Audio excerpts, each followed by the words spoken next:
Hey class, I'm Adam Brown, and welcome to the Battle of the Two Encyclopedias.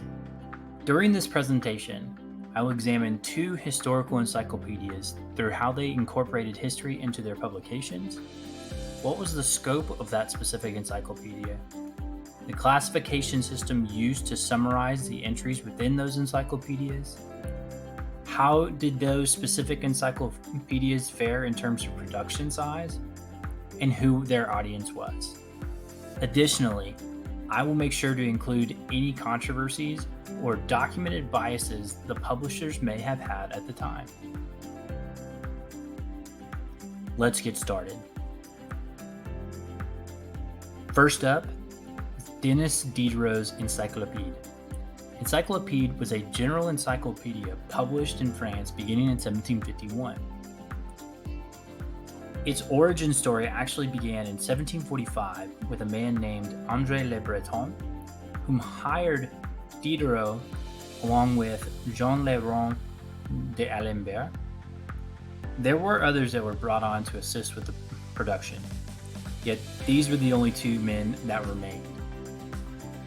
The scope of Encyclopédie was to document as much knowledge as they could within this one text for the common everyday person. Among other things, Encyclopédie presents a classification system known as the taxonomy of human knowledge, broken into a tree, which was inspired by Francis Bacon's The Advancement of Learning. According to Francis Bacon, the three main branches of knowledge are memory and history, reason and philosophy, and imagination and poetry. This tree of knowledge was created to help readers evaluate the usefulness of the content within Encyclopédie and to organize it. As far as incorporating history into their encyclopedia, Diderot and d'Alembert summarized general facts and notions for the public. The classification of memory was two distinct categories: history and natural. The elements of history classification encompassed the history of prophets, so sacred, ecclesiastical, and civil ancient and modern history.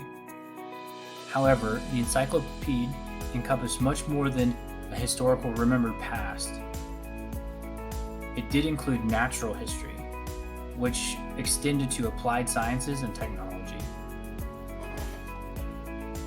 One of the major controversies surrounding Encyclopédie was the challenge and antagonism Diderot and d'Alembert showed towards the Catholic Church and the French government.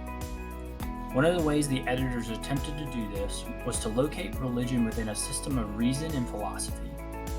However, only added a couple of elements above superstition and black magic. However, they did not reject all religious claims, but they did believe that theology and notions of God must be proven. The writers emphasized an individual's right to religious sovereignty. These challenges led to suppression from both church and state authorities. The Encyclopédie and its contributors endured several attempts at censorship by both the Catholic Church and by the French government, which threatened the publication of the project as well as the editors themselves.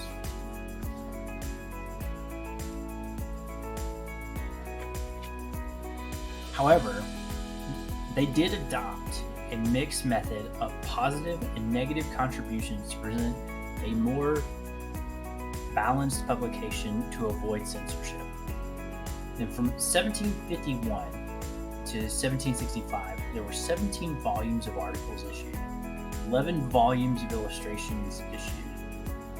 In between 1762 and 1772. And all of these included approximately 18,000 pages of text, 75,000 entries, and approximately 20 million words in all.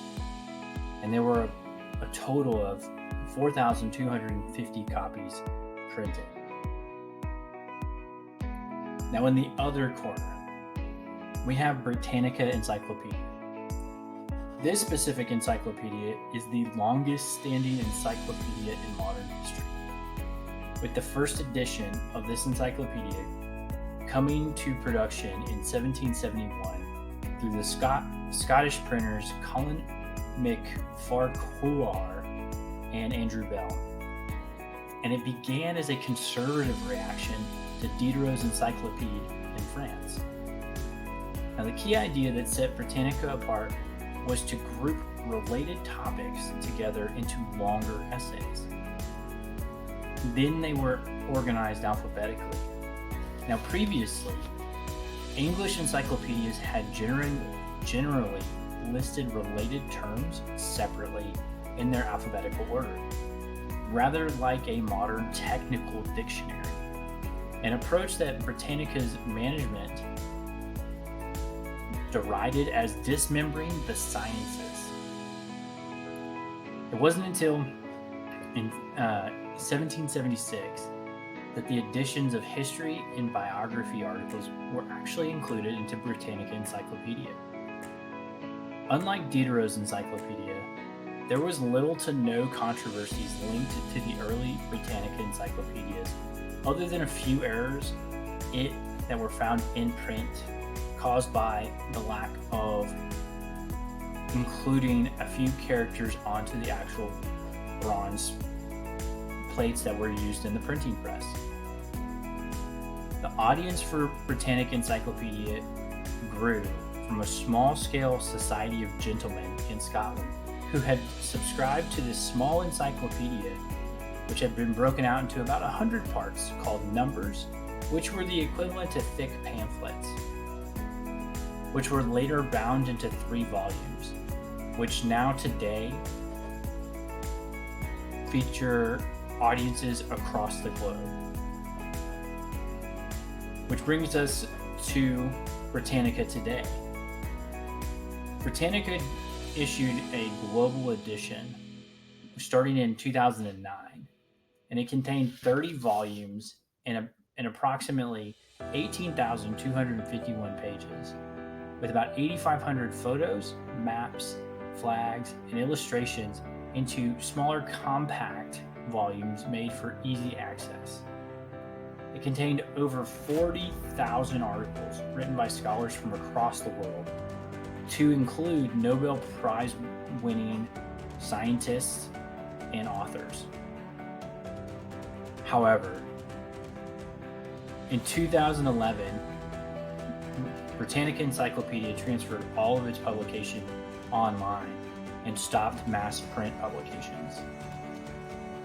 Now, while neither of these encyclopedias exist today in print, Britannica Encyclopedia still operates with an online subscription. Encyclopédie did continue under a new name called Encyclopédie Méthodique from 1782 to 1832, with an expanded edition of work in approximately 166 volumes. That work was enormous for its time and occupied approximately 1,000 workers during the production, and about 2,200 contributors. The difference between these two encyclopedias was Britannica Encyclopedia was able to make the publication easier to read, simpler to digest, and still match the scholarly rigor to an adaptive business model that allowed Britannica to flourish. While Encyclopédie encountered financial hardships and ended its official publication in 1832.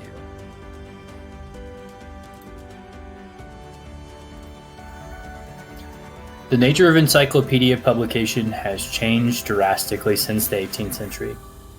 Encyclopedias still provide valued knowledge for public audiences across the world. Thank you for listening to my presentation. If you're interested in finding out more, check in the summary for the bibliography, or just wait for the screen to show it. My friends at Liberty University, thank you for watching my presentation today, and I welcome your feedback.